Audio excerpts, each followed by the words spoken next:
Hello students, कैसे हो students. Atomic structure का जो एक लास्ट टॉपिक बचा हुआ है वो बहुत ही इंपॉर्टेंट है और अपने न्यूमेरिकल बेस्ड जितने भी क्वेश्चंस आते हैं उनमें से कहीं ना कहीं इस टॉपिक से रिलेटेड भी न्यूमेरिकल्स अपने पास आते हैं। ये टॉपिक्स अपने पास एम्पेरिकल एंड मॉलिक्यूलर फॉर्मूला का। देखिए, मॉलिक्यूलर फॉर्मूला कैसे निकालते हैं, एम्पेरिकल फॉर्मूला कैसे बनाते हैं, कैसे कैलकुलेट करते हैं, इससे रिलेटेड न्यूमेरिकल्स कन्फर्म है किसी न किसी कंपटीशन एग्जाम में भी अपने पास आता है, मिलता है। देखिए, मॉलिक्यूलर फॉर्मूला होता है क्या है और एम्पिरिकल फॉर्मूला क्या होता है। तो जनरली अगर मैं बात करूं सबसे पहले मॉलिक्यूलर फॉर्मूले की, तो मॉलिक्यूलर फॉर्मूला कैसे रिप्रेजेंट करते हैं, कैसे पता लगाता है कि ये मॉलिक्यूलर फॉर्मूला है, ये एम्पिरिकल फॉर्मूला है, या मॉलिक्यूलर फॉर्मूला और एम्पिरिकल फॉर्मूला दोनों एक ही तरह से रिप्रेजेंट कर सकते हैं या अलग अलग करते हैं, ये सब डिस्कस अपन इसमें यहाँ कर रहे हैं। इंपॉर्टेंट टॉपिक है, इसलिए कंप्लीट वीडियो को वॉच कर लीजिएगा। देखिए, अगर मैं जनरल बात करूं, the representation of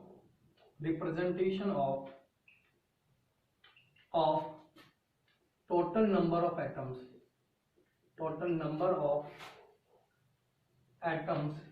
in a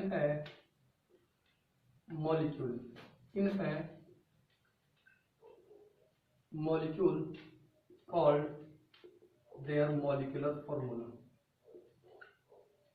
क्या कह रहा हूं, उसका मॉलिक्यूलर फॉर्मूला कह सकता हूं, या मैं ये कह दूं कि जनरली जिसको मैं कहता हूं कि जो रिप्रेजेंट कर रहे हैं टोटल नंबर ऑफ एटम्स को, किसी मॉलिक्यूल के जो टोटल नंबर ऑफ एटम्स है उनको कह सकते हैं अपन जो एक्चुअल एटम्स है। तो मैं ये भी लिख सकता हूं the representation of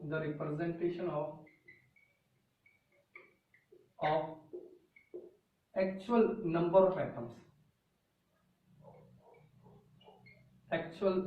of atoms of A molecule. इसको भी आप इस तरह से डिफाइन कर सकते हो, उसको भी अपन क्या कह रहे हैं, मॉलिक्यूलर फॉर्मूला ही कहते हैं। जैसे अगर मैं एग्जांपल की बात करूं, ग्लूकोज ले लेते हैं। ग्लूकोज की बात करें तो ग्लूकोज का फॉर्मूला क्या है, C6H12O6 है, जिसमें कार्बन के टोटल नंबर ऑफ एटम कितने हैं 6, hydrogen total number of atom कितने हैं 12 और ऑक्सीजन कितने हैं 6। तो इस तरह से ये कंपाउंड का एक्चुअल मॉलिक्यूलर फॉर्मूला है। ये क्या कर रहा है कि जो मॉलिक्यूल है उस मॉलिक्यूल के जो टोटल नंबर ऑफ एटम्स है, actual total number of atoms हैं, उनको क्या कर रहा है, रिप्रेजेंट कर रहा है। तो यहाँ पर ये जो मॉलिक्यूलर ग्लूकोज है जो फॉर्मूला देख रहे हैं, उस फॉर्मूले को अपन क्या नाम दे सकते हैं, मॉलिक्यूलर फॉर्मूला कह सकते हैं। इज दैट क्लियर, समझ में आया?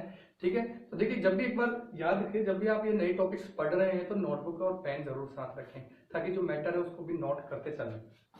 चलिए, ये बात समझ में आ गई क्या, हाँ या ना? ठीक है, समझ में आ गई, ओके, बहुत अच्छी बात है। अब देखिए, बात करें इंपेरिकल फॉर्मूले की, तो जो मॉलिक्यूल्स हैं, ये जो मॉलिक्यूलर फॉर्मूला है, उस मॉलिक्यूलर फॉर्मूले को अगर सिंपलेस्ट रेशियो में अगर मैं डिनोट कर दूं, रिप्रेजेंट कर दूं, क्या कह रहा हूं, representation of total atoms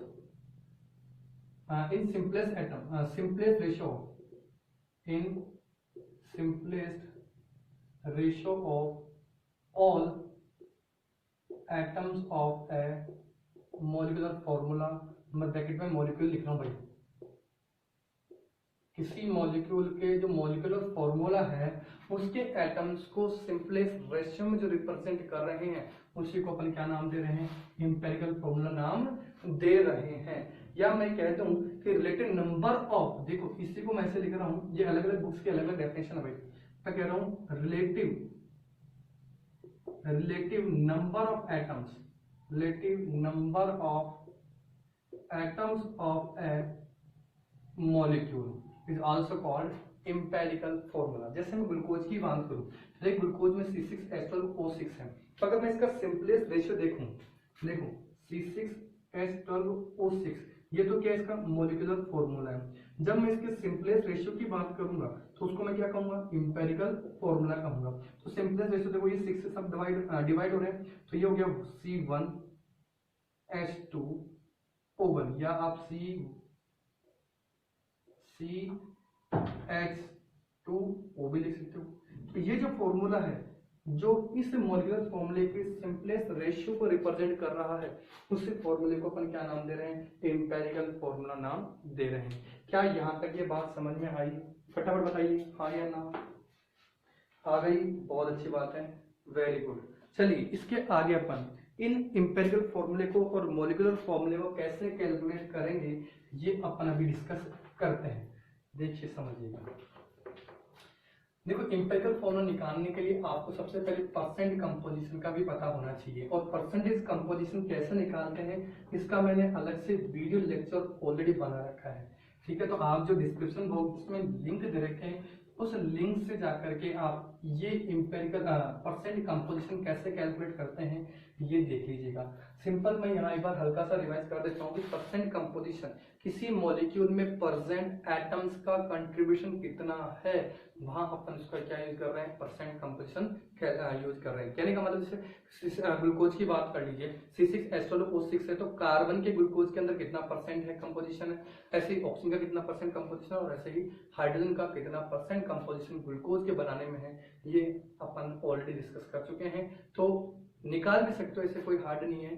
percent composition का फॉर्मूला मैंने क्या बता रखा है, आप फॉर्मूला देख लीजिए परसेंट कंपोजिशन का, रटने की जरूरत नहीं, इस फॉर्मूला को अगर समझ में आ जाए तो आपकी चीजें। देखिए परसेंट कंपोजिशन की अगर मैं बात करूं, परसेंट कंपोजिशन की, तो जितने एटम है, टोटल नंबर ऑफ एटम जिसके भी हैं निकाल रहे हैं, वो प्लस उसका एटॉमिक मास अपॉन जो टोटल मॉलिक्यूल्स हैं उस टोटल मॉलिक्यूल का टोटल एटम मोलर मास। मैं क्या कह रहा हूँ, टोटल मॉलिक्यूलर मास इनटू 100, ये लीजिए सॉरी 100। तो इससे अपन क्या निकाल लेंगे, उस मॉलिक्यूल के अंदर जो ईच एटम है उसका परसेंट कंपोजिशन उसको बनाने में यूज हो रहा है वो कितना है, ये अपन इस तरह से निकाल सकते हैं। तो ये जनरल फॉर्मूला था, ये मैंने समझा रखा है, इसके कुछ न्यूमेरिकल से मैंने कराए थे, उसके अंदर आप देख लीजिएगा। और ग्लूकोज का कैलकुलेट करके बताना है कि परसेंट कंपोजिशन ग्लूकोज में हाइड्रोजन कितना है, ऑक्सीजन का कितना है और कार्बन का कितना परसेंट कंपोजिशन, ये आप कैलकुलेट करके बताएंगे। अब देखिए मॉलिक्यूलर फॉर्मूला और एम्पिरिकल फॉर्मूला कैसे निकालेंगे, तो इसके लिए कुछ टिप्स हैं, कुछ पॉइंट्स हैं, वो आपको याद करना है। आपको क्या गिवन होगा, गिवन क्या होगा वो देखिए, गिवन होगा आपके पास परसेंट कंपोजिशन, क्या कह रहा हूं, गिवन होगा अपने पास,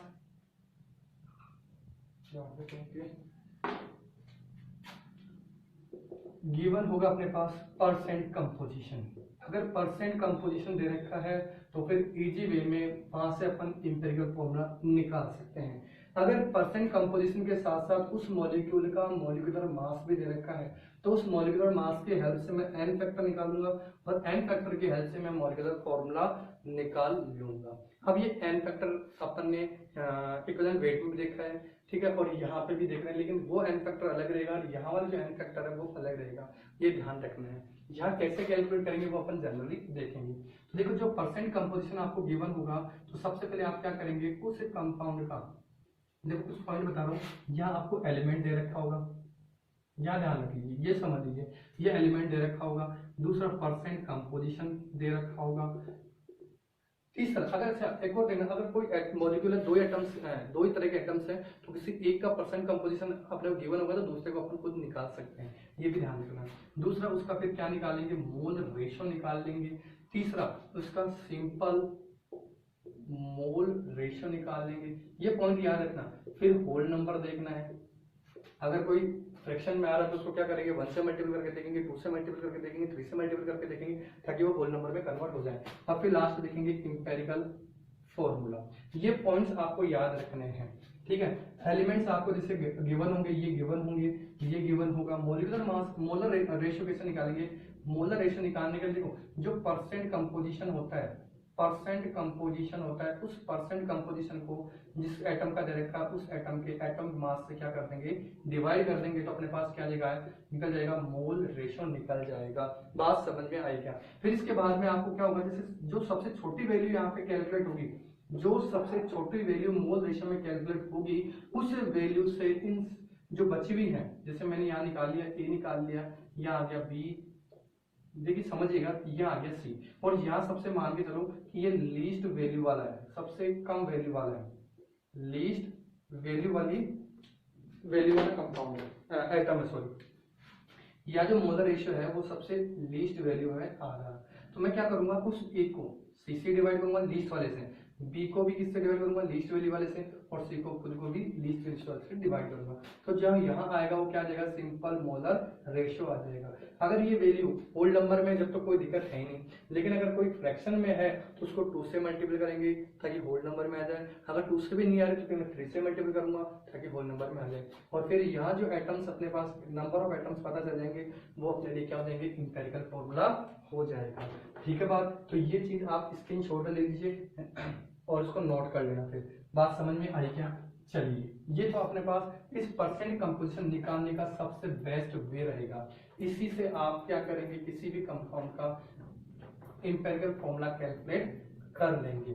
चलिए बात करते हैं अपने एन फैक्टर की, कि अगर मेरे पास इंपेरिकल फॉर्मूला निकल गया, कैलकुलेट हो गया, और उस कंपाउंड के अंदर जो अपने को दे रखा परसेंट कंपोजिशन, उस कंपाउंड का आपको मॉलिक्यूलर मास दे दिया जाए, ठीक है, तो फिर उस केस में अपन एन फैक्टर निकाल करके इंपेरिकल फॉर्मूला कैलकुलेट कर लेंगे। क्या कह रहा हूँ कि आपको क्या दे रखा है, मॉलिक्यूलर मास दे रखा है और किसी कंपाउंड का परसेंट कंपोजिशन दे रखा है, ठीक है, और अपन ने इंपेरिकल फॉर्मूला क्या कर लिया, कैलकुलेट कर लिया। तो उस केस में मॉलिक्यूलर मास की हेल्प से और उस इंपेरिकल फॉर्मूले की मॉलिक्यूलर मास की हेल्प से अपन एन फैक्टर कैलकुलेट करेंगे। क्या कह रहा हूँ, यहाँ जो एन फैक्टर निकलेगा वो एन फैक्टर कैसे निकालेंगे वो देखिएगा, बहुत सिंपल और इम्पोर्टेंट है। जो मॉलिक्यूलर मास है इसका मॉलिक्यूलर फॉर्मूले का,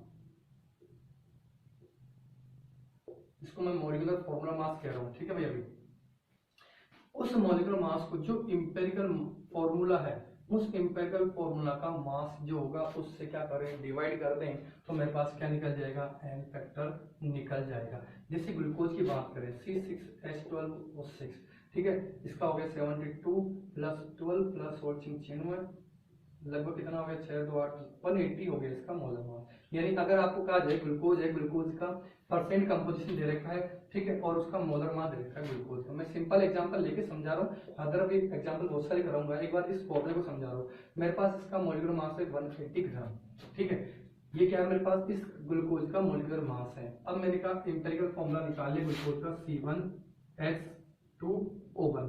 अब मैं इसका मास निकालूंगा, ये मेरे पास क्या इंपेरिकल फॉर्मूला कैलकुलेट हो गया। अब मैं इसका क्या करूंगा, सबसे पहले इसका मास निकालूंगा, फॉर्मूला मॉलिक्यूलर मास, ये कितना हो गया 12 प्लस 2 प्लस 16, कितना हो गया 6 2 8 2 10 पावर 1 2 1 3 30 आ गया, ठीक है। तो मैं एन फैक्टर कैसे निकाल लूंगा, एन फैक्टर निकालने के लिए मैं क्या करूंगा, जो मॉलिक्यूलर मास है कंपाउंड का वो 180 अपॉन जो इंपेरिकल फॉर्मूला का जो मास है वो, तो मेरे पास कितना आ गया एन फैक्टर 6। इस एन फैक्टर से मैं क्या करूंगा, इन सभी वैल्यूज को मल्टीपल करूंगा। एन 6 कितना हो गया, कार्बन 6 हो गया, हाइड्रोजन कितना हो गया 12 हो गया, और ऑक्सीजन कितना हो गया 6 हो गया। इस तरह से मैं क्या निकाल लूंगा, इस कंपाउंड का मॉलिक्यूलर फॉर्मूला निकाल लूंगा। बात समझ में आई क्या, फटाफट बताइए, बात समझ में आई? चलिए बहुत अच्छे। चलो अब मैं क्वेश्चंस लेके करता हूँ, इनको एग्जांपल्स लेके कर रहे हैं अपने।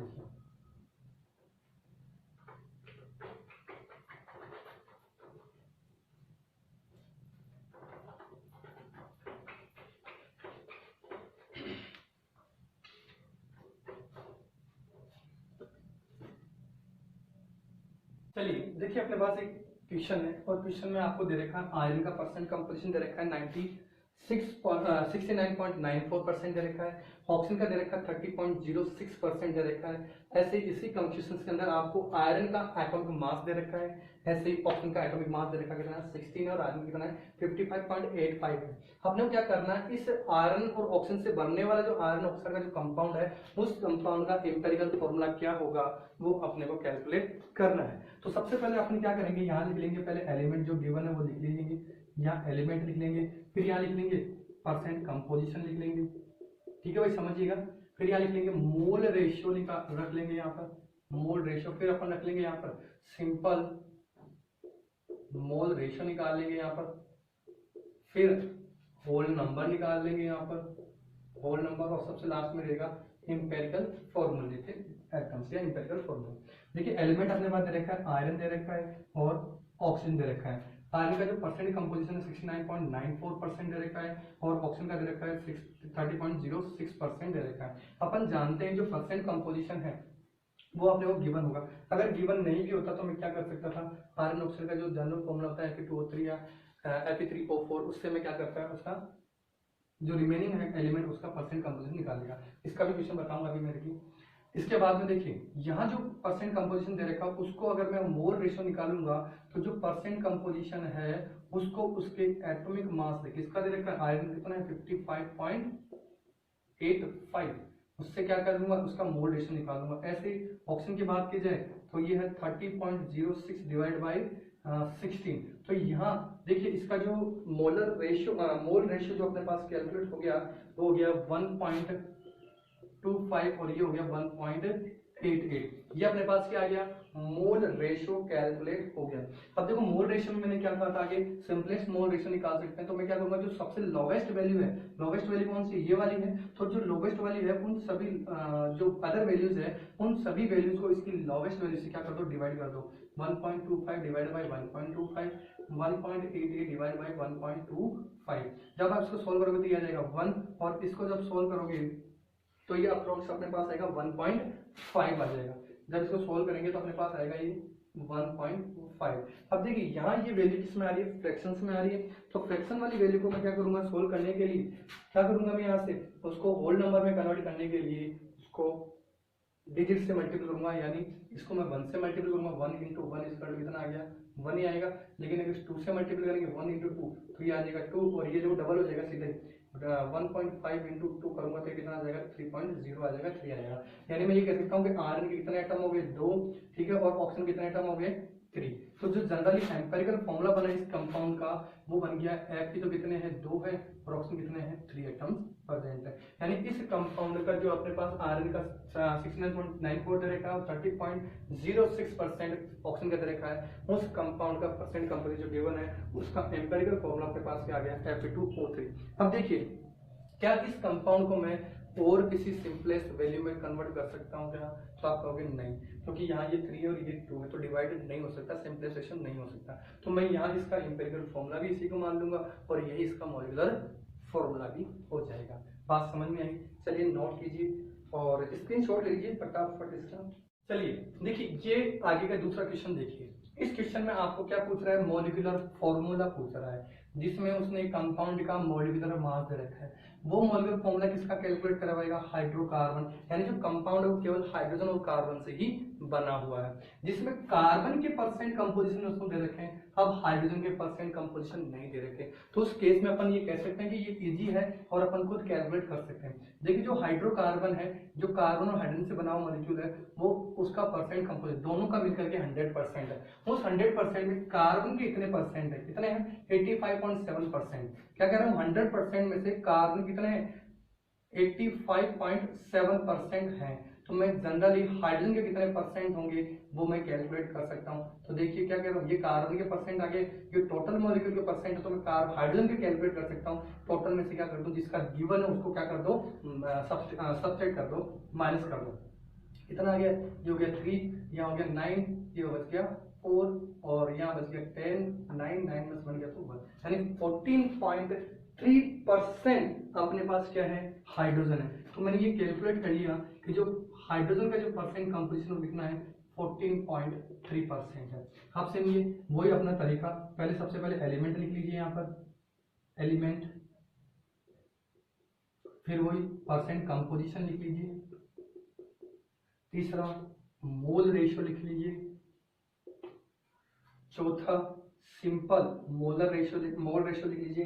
मैं शॉर्ट लिख रहा हूँ भैया, simple mole ratio, full form लिख देता हूँ जरा, सिंपल मोल रेशियो।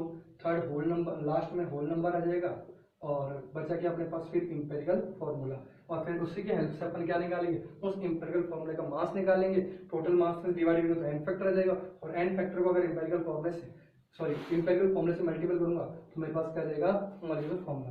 अब एलिमेंट तरीका कार्बन और हाइड्रोजन, कार्बन के तरीके 85.7%, हाइड्रोजन के तरीके 14.3%। तो जो वो रेशियो क्या करेगा उसके एटॉमिक मास से क्या कर दो उनको डिवाइड कर दो। ये लीजिए कार्बन कितना होता है हाइड्रोजन कितना होता है क्लास 1, इसको जब आप डिवाइड करोगे तो ये आ जाएगा अप्रोक्स 7 आ जाएगा भाई, 7.0 आएगा था, लेकिन आप 7 मान लीजिए, और यहाँ आगे कितना आ गया 14.3। अब देखो जो लोवेस्ट वैल्यू वो कौन सी है अपने पास, ये वाली है, तो इसको क्या कर दो, इस चीज की वैल्यू से डिवाइड करने के लिए देखो सिंपल मोड से क्या कर रहा हूँ, जो लोवेस्ट वैल्यू है उससे क्या करो, उसको डिवाइड करते चलो। 14.3 को भी लोवेस्ट वैल्यू से डिवाइड कर दीजिए, ये कितना आ गई 1 आ गई, और ये आ गई 2.01, यानी अप्रोक्स आ गया कितना 2 आ गया। ठीक है, जब आप इसको होल नंबर की बात करते हो, ये होल नंबर में ही है, तो आगे कुछ करने की जरूरत नहीं है। इंपेरिकल फॉर्मूले में कार्बन कितना हो गया, एक एटम हो गया, और हाइड्रोजन कितने हो गए, 2 एटम हाइड्रोजन के हो गए। तो जनरली इंपेरिकल फॉर्मूला में मैं कह सकता हूँ कि कार्बन 1 और हाइड्रोजन कितने हो गए 2, यानी CH2 अपने पास क्या कैलकुलेट हो गया, इंपेरिकल फॉर्मूला ऑफ हाइड्रोकार्बन अपने पास आ गया। अब देखिए मैं यहाँ से इसका एन फैक्टर निकालूंगा, ये बात समझ में आ गई, फटाफट इसके स्क्रीनशॉट ले लीजिए। चलिए ले लिया। चलो अब देखिए यहाँ पर इसकी क्वेश्चन करते हैं आगे। मैं ये कह रहा हूँ कि जो मेरे पास आ गया, ये अपने पास क्या आ गया, इंपेरिकल फॉर्मूला आ गया। अब इस इंपेरिकल फॉर्मूला का जो मास है वो कैलकुलेट कर लीजिए, कितना आ गया 12 + 2 कितना हो गया 14 हो गया क्या, 14 हो गया। अब मैं निकाल रहा हूँ यहाँ पर एन फैक्टर, समझिएगा। एन फैक्टर निकालने का तरीका बताया कि जो कंपाउंड दे रखा है उस कंपाउंड का मोलिकुलर मास डिवाइड बाय जो इंपेरिकल फॉर्मूला निकल गया, उस इंपेरिकल फॉर्मूले का जो मास है वो कितना आ गया 6 आ गया क्या, 14 से कितना होता है 84 होता है। अब देखिए अपने को क्या निकालना है, मोलिकुलर फॉर्मूला। तो देखो अपने पास जो इंपेरिकल फॉर्मूला था वो क्या था, इंपेरिकल फॉर्मूला था अपने पास CH2 था, तो मैं इसी का मोलिकुलर फॉर्मूला निकालूंगा, तो क्या करूंगा उसको 6 से मल्टीपल कर दूंगा, तो कितना आ गया C6 और H12 आ गया। यानी जो हाइड्रोकार्बन अपने पास कैलकुलेट करवा रहा है वो हाइड्रोकार्बन अपने पास क्या आ गया C6H12 आ गया। क्या ये टॉपिक समझ में आया। वापस देखिए जो परसेंट कंपोजिशन रेखा बदल लिया, परसेंट कंपोजिशन को उनके एटॉमिक मास से डिवाइड कर दिया, ये वैल्यूज आ गई। इनमें से जो लोवेस्ट वैल्यू है उस लोवेस्ट वैल्यू की हेल्प से क्या निकालूंगा मैं, सिंपलेस्ट मोल रेशियो निकालूंगा। तो जो मोल रेशियो आ गई उसमें से उनकी सबसे सिंपलेस्ट वैल्यू उससे डिवाइड कर दिया, ये 7/7, इनमें से सबसे सिंपलेस्ट छोटी यही है लीस्ट वैल्यू, तो 7/7 होगी और ये 14/3 हो गया, ये आ गया 1.0 समथिंग आएगा, और एग्जैक्ट 1 आएगा, ये 2.01 आता है, इसको मैंने क्या मान लिया 2 मान लिया। होल नंबर में 1 और 2 आ गया, और यही इसके कार्बन के एटम हो गए 1 और यहाँ हाइड्रोजन के एटम हो गए 2। एंड जनरल में कह दूं कि इंपेरिकल फॉर्मूला आ गया अपने पास C1H2 या CH2, जिसका मैंने मास निकाल लिया, इंपेरिकल फॉर्मूला मास वो कितना आ गया 14। इससे मैं क्या निकालूंगा, एन फैक्टर निकालूंगा। जो मास गिवन है क्वेश्चन का उसको अगर मैं इंपेरिकल फॉर्मूले के मास से डिवाइड कर दूंगा तो मेरे पास क्या आ जाएगा, एन फैक्टर आ जाएगा।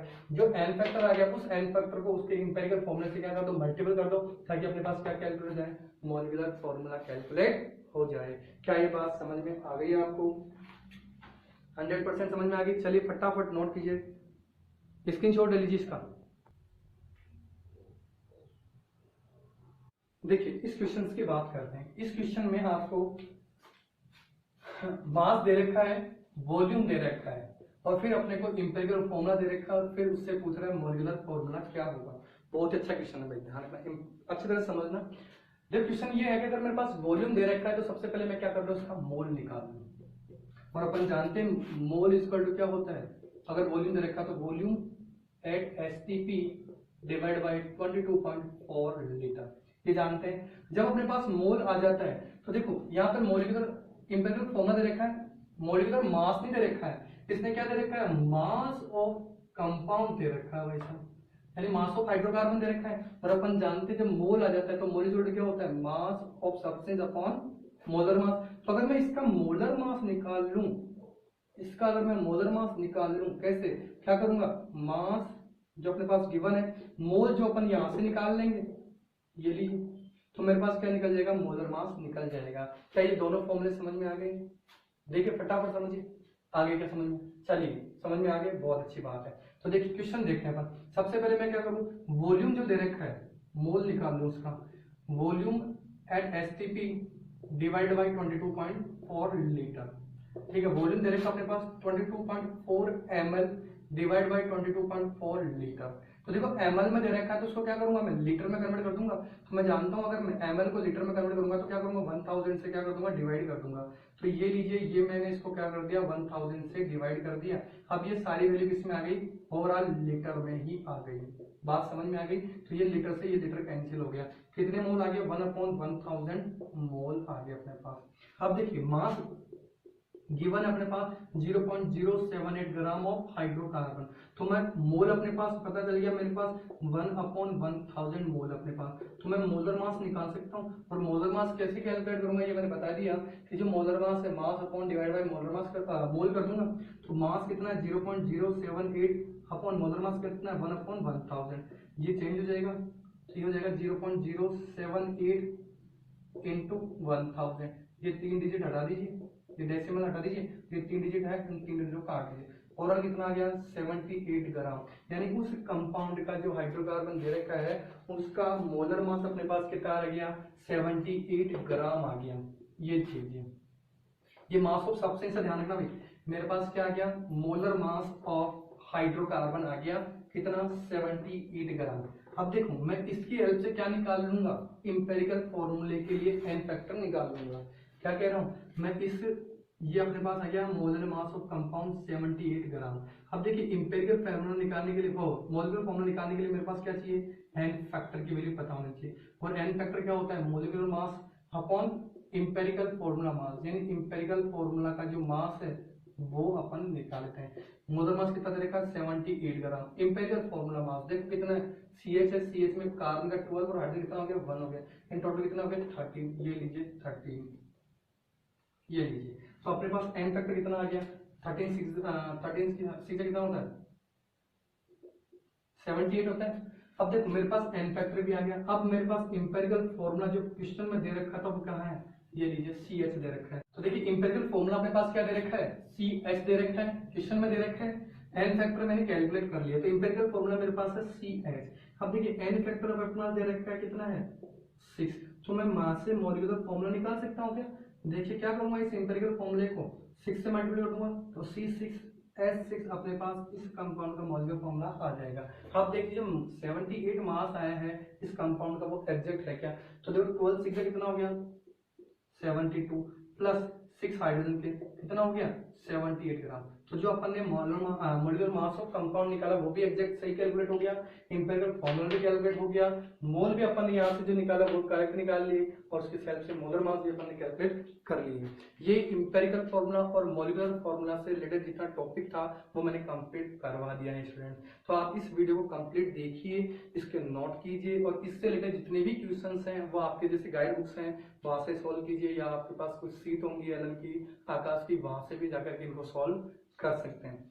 ठीक है स्टूडेंट्स, अगर कोई डाउट आती है तो आप मेरे को कमेंट बॉक्स में लिख सकते हैं, या मेरे व्हाट्सएप नंबर है ये 9785880824। इस व्हाट्सएप नंबर पे भी आप क्वेश्चंस को फॉरवर्ड कर सकते हैं। Okay, thank you, have a nice day.